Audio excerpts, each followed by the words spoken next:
Pues vamos a empezar porque como tienen la plática esa con Leo, pues para no pasarnos de tiempo, ¿no? Ni modo, están dos, ahí se irán uniendo los demás, ¿no? 14, ¿por qué no me aparecen? Bueno, acá dice 14. Muy bien. Bueno, ya estuve revisando algunas de las actividades que me han mandado. Espero que sigan, para revisar todo con tiempo y ya se desocupen. Bueno, vamos a iniciar hablando sobre lo que es el ordenamiento jurídico y los conceptos de la tercera unidad que tienen que ver con la interpretación de las leyes. Vamos a empezar comentando que, déjenme poner para iniciar aquí.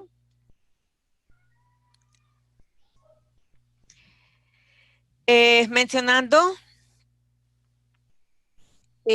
que un ordenamiento no es solo conjunto de normas, es la estructura, la función y fin normativo que da sentido a las normas, que permite predicar su validez, su existencia, sus características, jerarquía y clasificación. Las normas jurídicas, sin inscribirse en un ordenamiento, no podrían explicarse, reconocerse como jurídicas, ubicar su jerarquía, su lugar en alguna clasificación y determinar su validez, existencia y eficacia. Eso no lo podrían hacer si no pertenecieran a un ordenamiento jurídico. Entonces vamos a entrar a lo que es el ordenamiento jurídico. Ya de algunos de los que ya me mandaron trabajos de esta unidad, pues si quieren hablar, comentar, compartir algo, se los agradezco. Entonces vemos que en el sistema de normas que rige la organización legal de un determinado lugar y época, esto quiere decir que el ordenamiento jurídico puede variar según la ciudad, estado o país o de acuerdo al momento histórico en cuestión. Las características son 3 del ordenamiento jurídico: la unidad, la coherencia y la plenitud.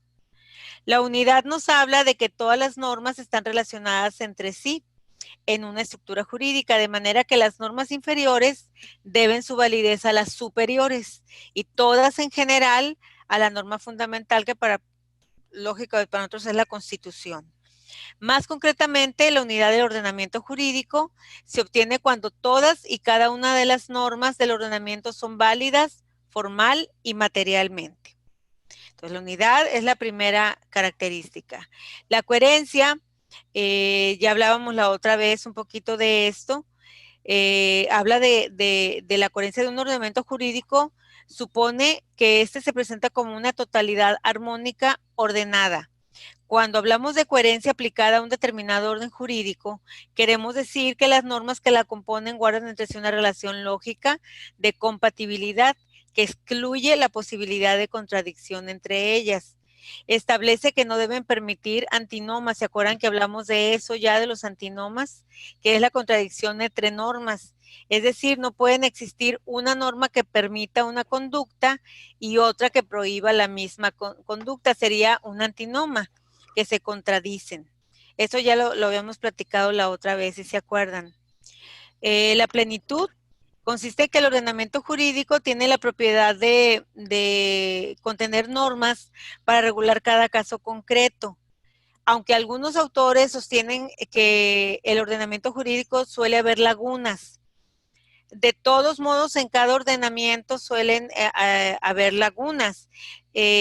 Por lo menos siempre deben estar presentes los criterios que permiten solucionar las antinomias y lagunas que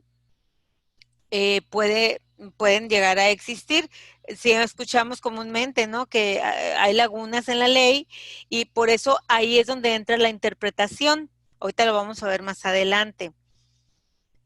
El artículo 18 del Código Civil del DF, esa actualización del 2017, nos dice que el silencio, obscuridad o insuficiencia de la ley no autorizan a los jueces o tribunales para dejar de resolver una controversia. O sea, la tienen que resolver de alguna manera y normalmente es a través de la interpretación, que hay diferentes, ahorita lo vemos, y el artículo 19 dice que las controversias judiciales del orden civil deberán resolverse conforme a la letra de la ley o a su interpretación jurídica. A falta de ley se resolverán conforme a los principios generales del derecho. ¿Qué quiere decir esto? Perdón. La misma ley dice en el principio de la plenitud que siempre se deben de resolver de una u otra forma. Si hay lagunas en la ley, pues el juez deberá de irse a la interpretación, algún tipo de interpretación, pero siempre deben de resolver. De eso se trata. No pueden decir, es que la ley no dice, hay lagunas. No, de alguna manera tiene que resolverse esa controversia. No se puede dejar así. De alguna manera tienen que encontrar, aunque haya lagunas, aunque sea por analogía u otro tipo, pero tienen que resolverse. ¿Algún comentario hasta aquí? Profesora, yo, Sí. ¿Sí? y en este caso, para la resolución de estas lagunas, ¿se puede tomar en consideración lo que son la jurisprudencia que luego emite Claro. la Suprema Corte de Justicia o las entes regulatorias? Sí, claro, se toma en cuenta la jurisprudencia. Es que aquí vamos más allá porque la jurisprudencia ya es una resolución, a fin de cuentas. Ya está claro cómo proceder en tal caso, ¿no? Debido a la jurisprudencia. Pero aquí hablamos todavía más allá de que no haya claridad o haya lagunas o se va un detalle en el supuesto jurídico que no encaja con el delito. ¿Sí? Hablando de penal, por ejemplo. Entonces, el juez tiene que irse a la interpretación de la ley. Ahorita más adelante vamos a ver los diferentes tipos de interpretación. Claro que se van a la jurisprudencia, pero ahí está claro cómo resolver. El problema aquí es cuando no está claro, cuando no tenemos de dónde agarrarnos y la ley no nos demuestra de forma clara y precisa cuál debe de ser la resolución o cómo resolver una controversia. ¿Sí? Por eso es importante la interpretación, porque de ahí se agarran los jueces para poder tapar una laguna y poder resolver si no está claro lo que dice la ley o no está bien claro lo que está tipificado. Extra, ¿Sí?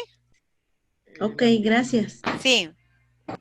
18, 19 de cuál de qué es. Código Civil del DF, vigencia del 2017. Ok, gracias. Uh-huh.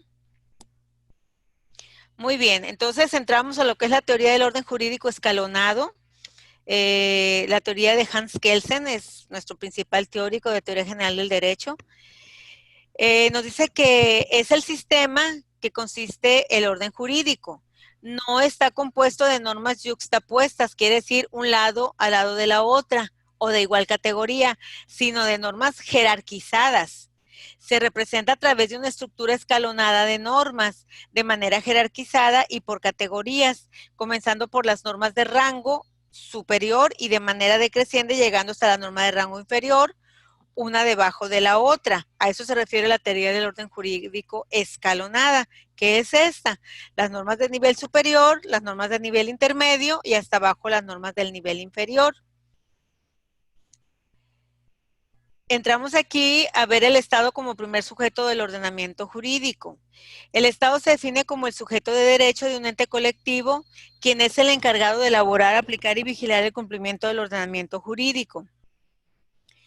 ¿Cuáles son los elementos del Estado? Pues yo creo que esto ya lo conocemos, la población, el territorio y el gobierno.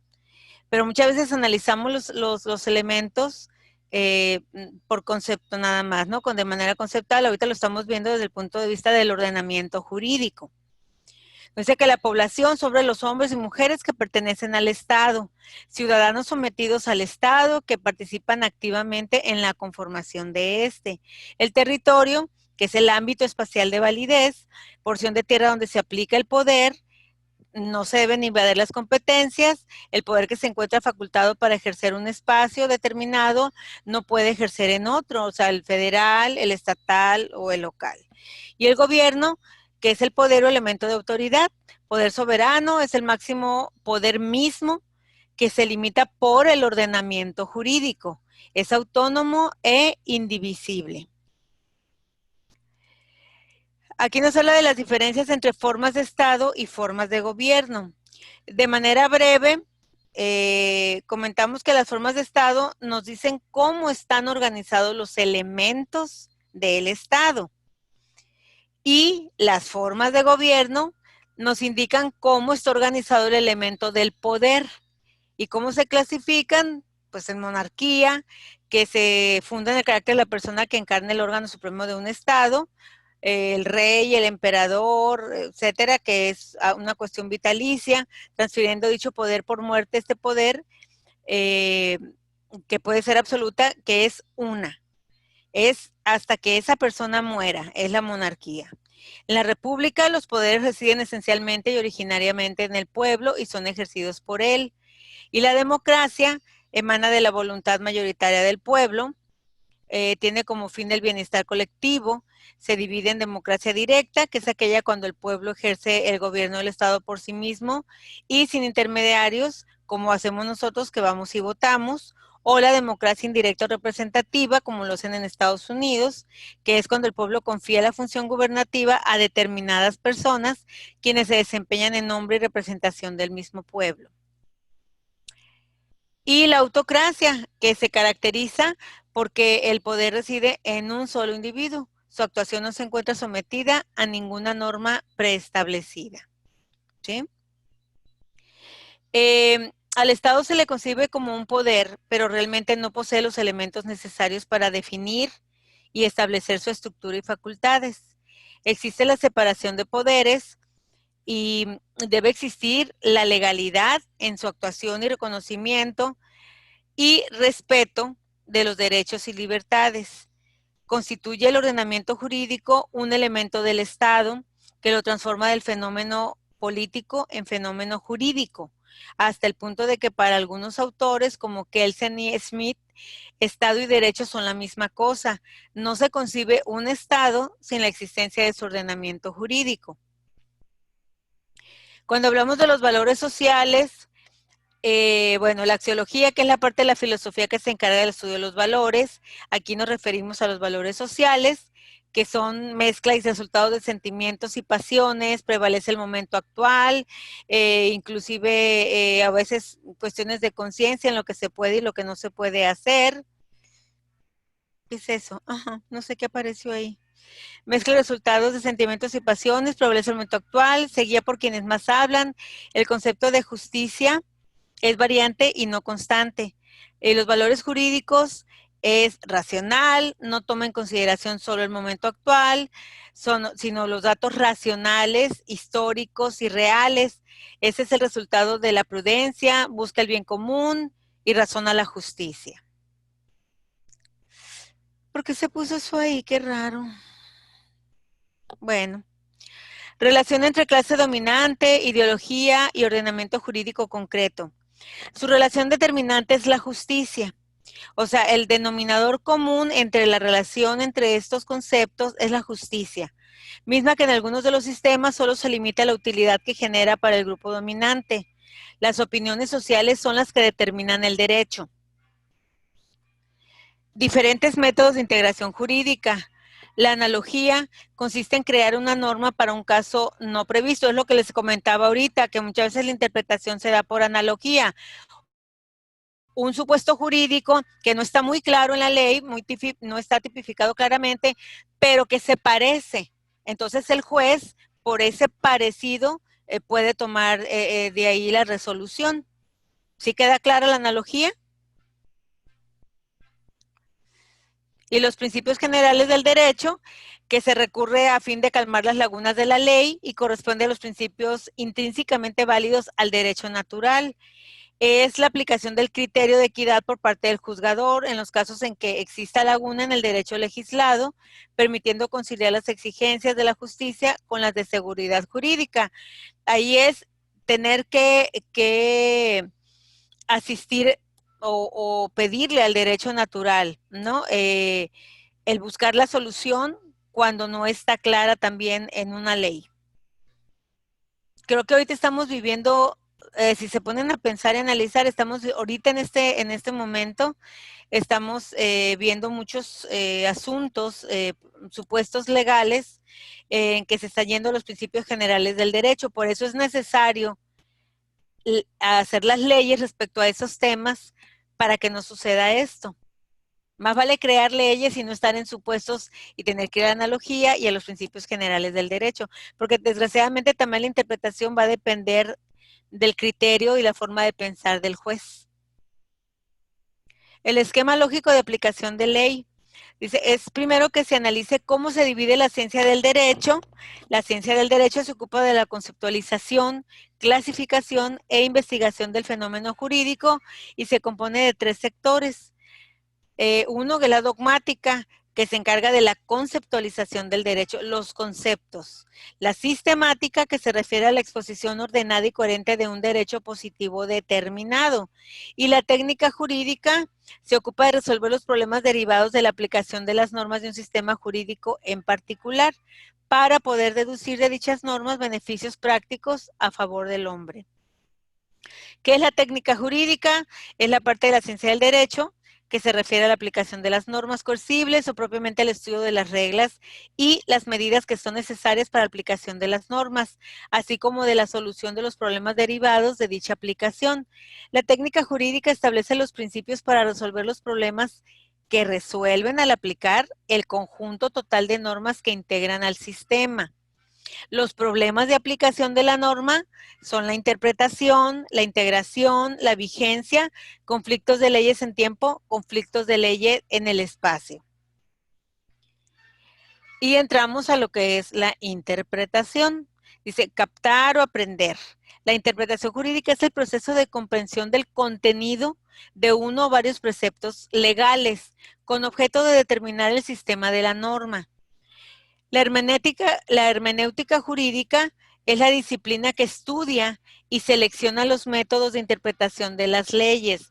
La interpretación puede ser legislativa cuando el legislador define el sentido en que se emplea determinado término. La interpretación judicial es la que realiza el juzgador al momento de aplicar la ley a un caso concreto. Y la interpretación privada o científica deriva del estudio de la norma jurídica por parte de los doctos del derecho, dirigida a desentrañar la voluntad de la ley. Estas son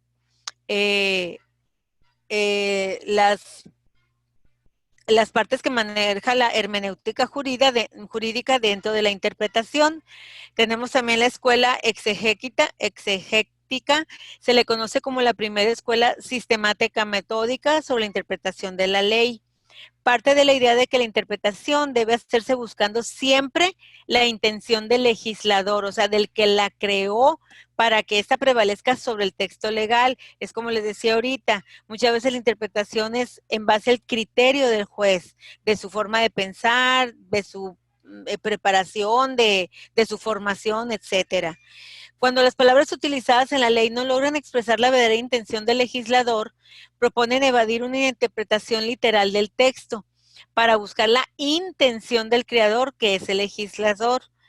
Y la Escuela de Derecho Libre, que propone conocer al máximo grado posible la libertad al juzgador para interpretar la ley, a fin de evitar la inflexibilidad e imprevisión de esta, ya que la realidad de las relaciones conductuales del ser humano está en permanente cambio. Cada caso es nuevo y debe estar considerado por el juzgador como único. El método filológico, también llamado gramatical, y propone que para descubrir el verdadero sentido de la ley debe acudir al significado literal de las palabras que se utilizan en la misma. Sin embargo, la gramática reconoce significados diversos que con frecuencia son distintos al jurídico, o bien la ley utiliza vocablos en un sentido diferente al vulgar, con base a esta connotación técnica, en cuyo caso este método no resuelve el problema para la aplicación de la norma. Y el método logio-sistemático, también llamado ideológico, consiste en entender a la ley dentro de su contexto jurídico, reconociendo el sentido que el uso técnico de las palabras les han atribuido más allá del simple sentido gramatical. Como el propio nombre lo dice, se trata de valorar el sentido de la norma conforme al contenido lógico del sistema al que pertenece. Y la tesis de Kelsen, con base al principio del orden jerárquico de las normas, prescribe que las normas de grado superior establecen o determinan a las de grado inferior en una relación que va desde la Constitución a las leyes ordinarias, de las cuales se derivan las reglamentarias y de estas las individualizadas.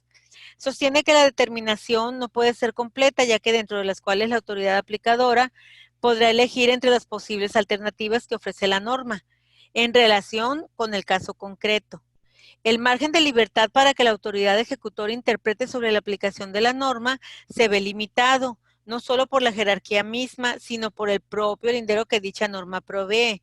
Así, toda norma se deberá interpretar tomando en consideración los límites que el propio orden jurídico le señala. Y la tesis de Rickasen-Fiches sostiene que la interpretación jurídica tiene la finalidad de traducir a las reglas generales en normas individualizadas. Menciona que todas las teorías se han elaborado en torno al tema. Todos los problemas de la humanidad deben de ser resueltos con base en la lógica de lo razonable, que es una razón impregnada de puntos de vista estimativos, de valoración y de axiología. ¿Qué es la integración? Se da cuando en una norma se previene una consecuencia restrictiva para un supuesto determinado, y aun cuando no lo diga expresamente el precepto, se integra que para el caso contrario se deberá la consecuencia contraria. Y aquí es donde platicábamos ahorita, repetimos la analogía y los principios básicos del derecho. Entonces, la analogía implica la comparación de cuando menos dos elementos a fin de establecer una relación entre ellos mediante el método comparativo al indicar semejanzas y diferencias. Y en los principios generales del derecho desempeña una función interpretativa integradora. Algunos autores mencionan que a falta de disposición formalmente válida, el juzgador debe de formular un principio dotado de validez a fin de resolver la cuestión concreta. Y hablando de aplicación de las normas jurídicas en el tiempo, lo que es la abrogación, la derogación y la retroactividad, probablemente ya conocen estos conceptos, los mencionamos. La abrogación es la pérdida de vigencia de una ley en su totalidad. La derogación es la pérdida solamente de una parte de una ley, un libro, capítulo, artículos o párrafo, es parcial. Y la retroactividad se deben distinguir dos casos. El primero consiste en la aplicación de una norma vigente de hechos anteriores a la misma, cuando sus efectos sean prolongados en el tiempo, de modo que aún subsisten bajo el imperio de la nueva ley, y el segundo cuando se aplica una norma que ya no es vigente por haber sido abrogada o derogada a un hecho cuyos sujetos se han prolongado más allá de la vigencia de la ley. Este principio está regulado en el artículo 14 constitucional. ¿Alguien puede definir la retroactividad?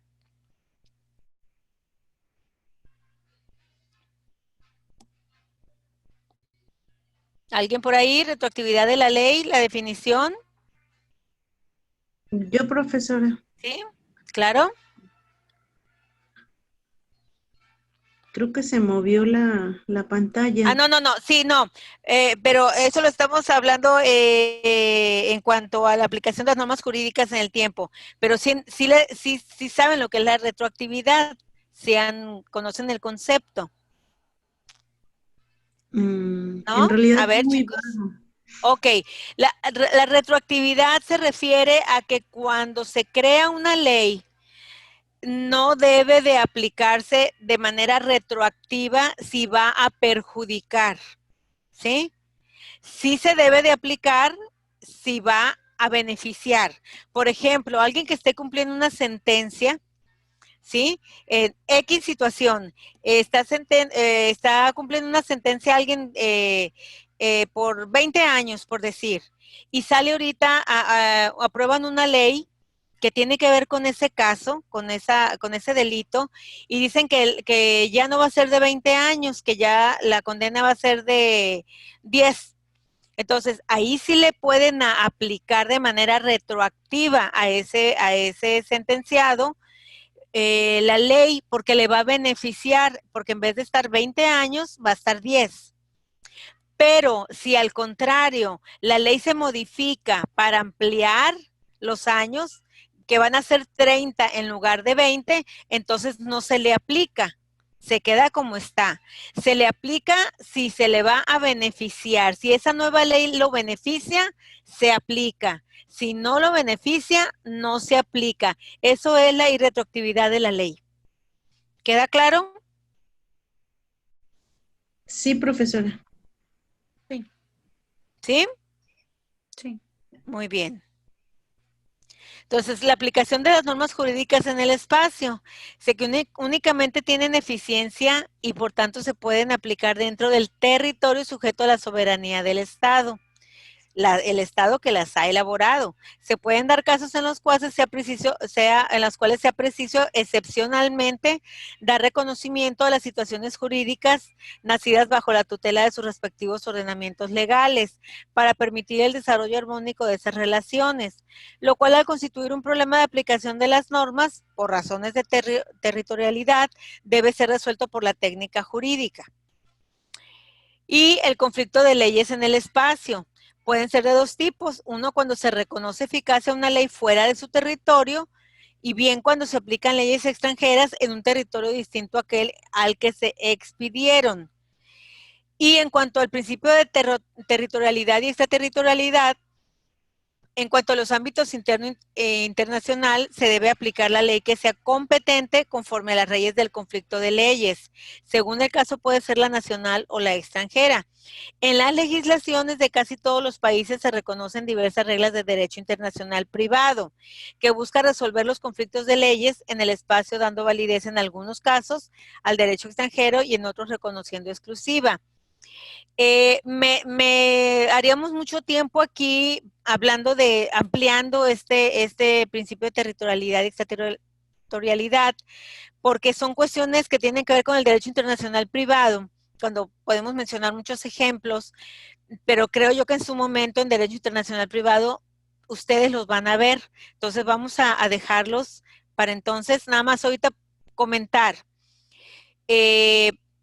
Imagínense que en Panamá un mexicano y un venezolano realizan un contrato de compraventa de algo que se encuentra a lo mejor en otro país o aquí en México, en fin, ese tipo de situaciones es la que estamos hablando cuando mencionamos la territorialidad y extraterritorialidad.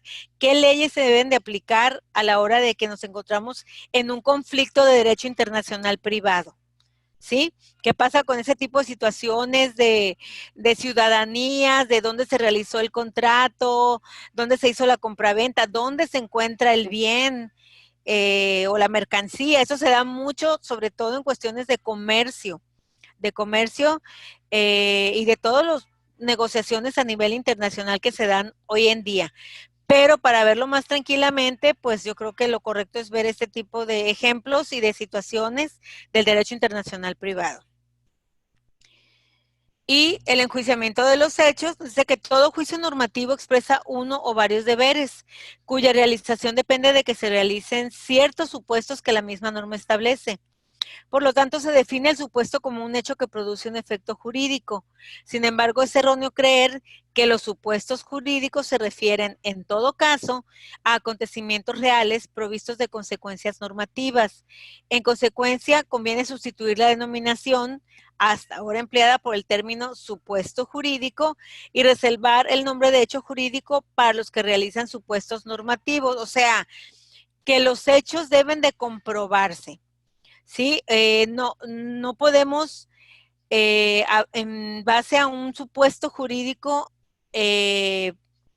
dar, por hecho, como lo dice el enjuiciamiento de los hechos, dar por hecho algo que está en la conceptualización de un supuesto jurídico. Entonces, para realizar un enjuiciamiento, pues no nos podemos ir al supuesto jurídico, tiene que ser en base al hecho jurídico, ¿sí?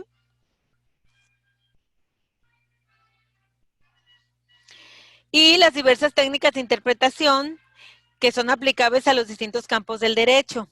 Interpretar es desentrañar algún texto que está oculto o que es ambiguo. Así en derecho civil debe interpretarse en cada acto y debe echarse mano de aquellos elementos que sean necesarios. Así en derecho penal hay un principio, en caso de obscuridad debe interpretarse en forma más favorable para el acusado. ¿Sí han escuchado esto? No, como quien dice, en caso de duda, más vale dejar a un culpable en libertad que a un inocente en la cárcel. ¿Sí han escuchado esto, no? Y aquí están las interpretaciones en general que se utilizan, que es interpretación gramatical o literal.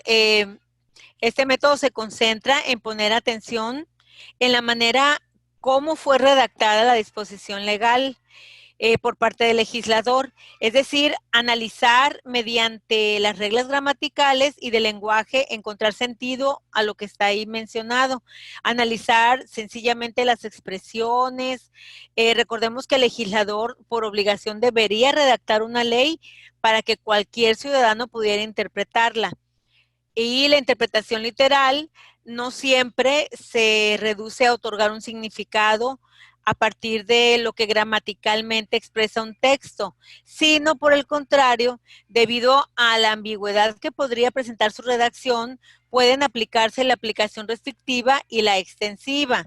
La primera de ellas, la restrictiva, se refiere a concentrarnos exclusivamente en lo que está ahí dispuesto, mientras que la extensiva se refiere en ampliar el significado de un texto, cuando el mismo no pueda ser comprendido claramente.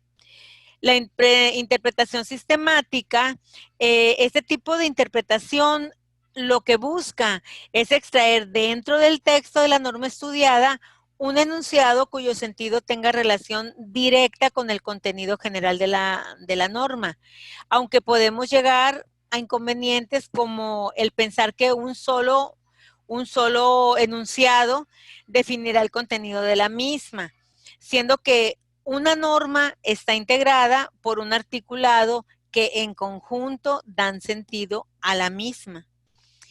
La interpretación histórica se centra en analizar el contexto de la interpretación jurídica, debido a que los mismos podrán influir al entendimiento del actual, o sea, el contexto de la interpretación jurídica dentro de la interpretación histórica, ver qué hay atrás, o sea, esto tiene un objetivo que hay que remontarse a disposiciones anteriores para comprender qué quiso decir el legislador en su momento que creó la ley y sobre todo, por qué fue escrita dicha norma.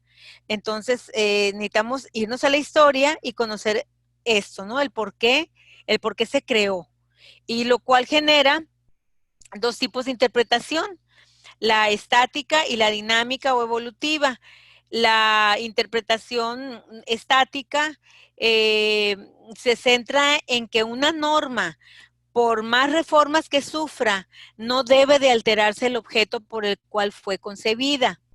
Y la dinámica o evolutiva se centra en que los cambios que sufre la sociedad son objeto para cambiar si es necesario el objeto, aquí es diferente, y contenido de una norma que sea acorde con la sociedad actual, por eso también se le llama evolutiva, porque tenemos que evolucionar las leyes y la sociedad. La interpretación genética, que comprende que cualquier norma fue creada por una necesidad de la sociedad, por lo cual dicha necesidad dio lugar a generar una disposición legal.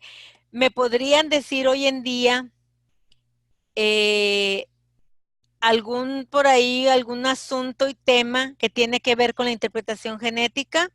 Fíjense lo que dice, comprende que cualquier norma fue creada por una necesidad de la sociedad, por lo cual dicha necesidad dio lugar a generar una disposición legal. ¿Cómo la podemos entender esto en este momento que estamos viviendo aquí en México?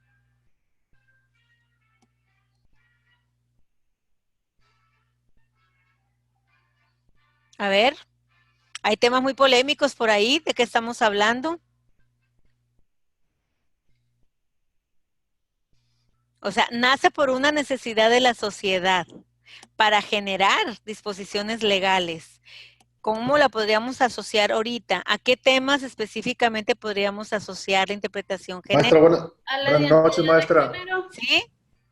Sí, Sí, al, sí. al Gerardo, matrimonio de ambos sexos. por Al ejemplo, matrimonio muy de bien. ambos sexos, ¿no? Exactamente. Ahorita Del es mismo sexo, perdón. Del mismo sexo, perdón. una necesidad que está surgiendo de la sociedad.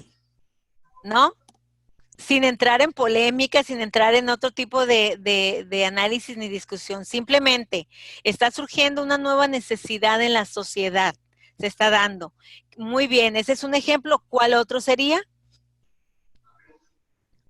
Pues es la identidad identidad de género, pero ya entran muchos juicios cuando quieren adoptar hijos, en ese caso cuando los matrimonios, cuando se cambian el sexo, por ejemplo, hasta el nombre se cambian, en vez de masculino quieren cambiar y que diga femenino. Ajá. Entran muchas cuestiones el cambio de género, de sexo. Ok, pero a fin de cuentas es una necesidad que está surgiendo ahorita en la sociedad, ¿no? Que estamos viviendo. ¿Cuál otro sería? ¿Cuál otro tema? Cambio climático. Podría ser. Podría ser, necesitamos legislar sobre todo eso.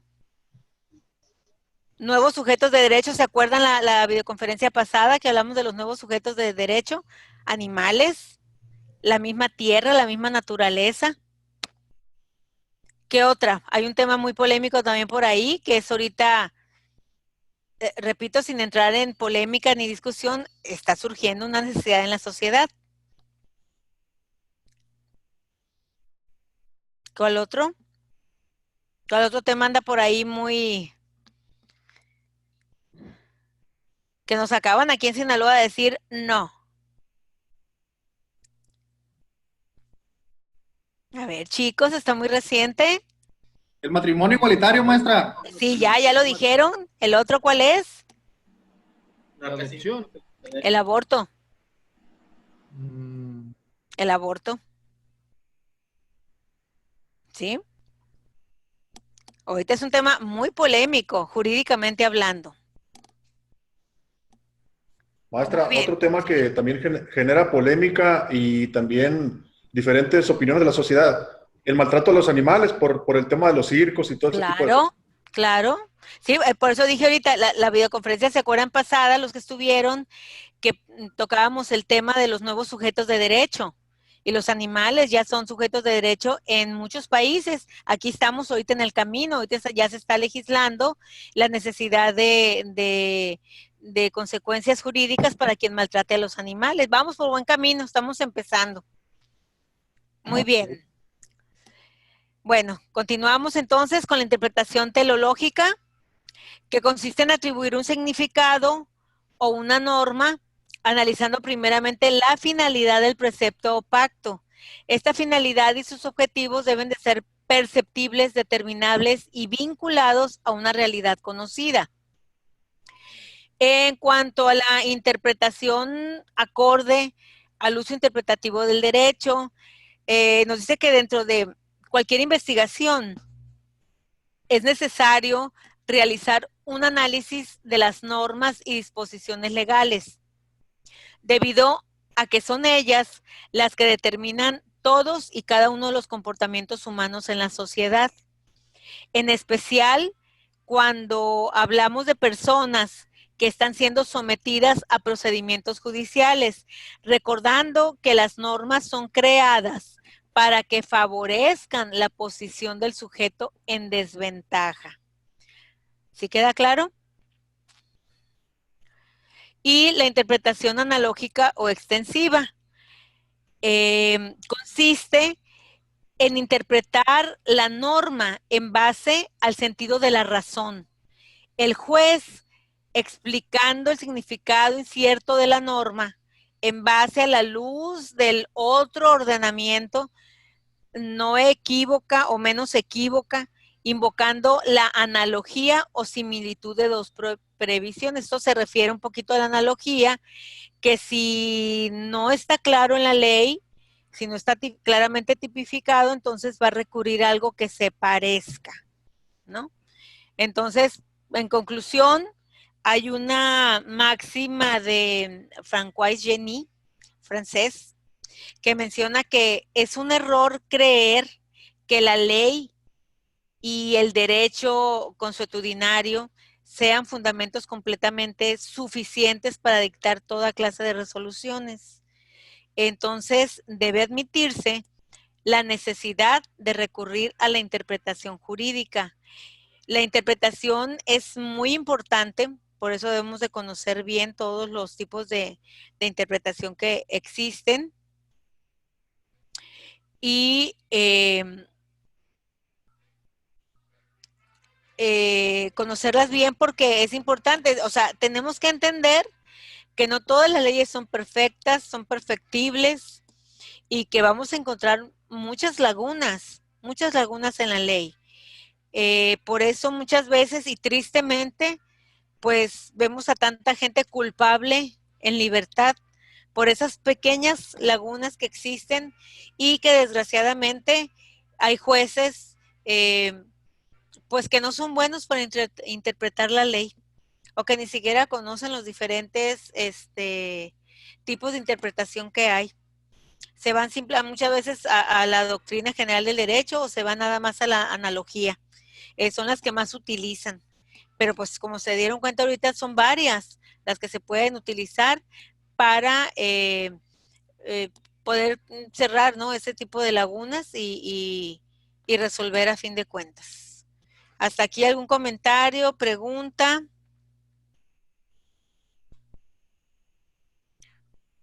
¿No?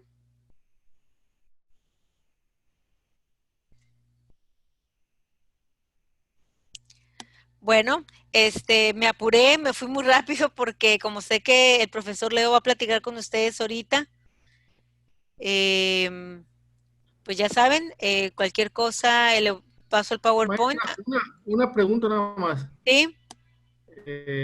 Ahorita habló de una estructura escalonada de Ajá. orden jurídico, norma, nivel superior, intermedio y nivel inferior.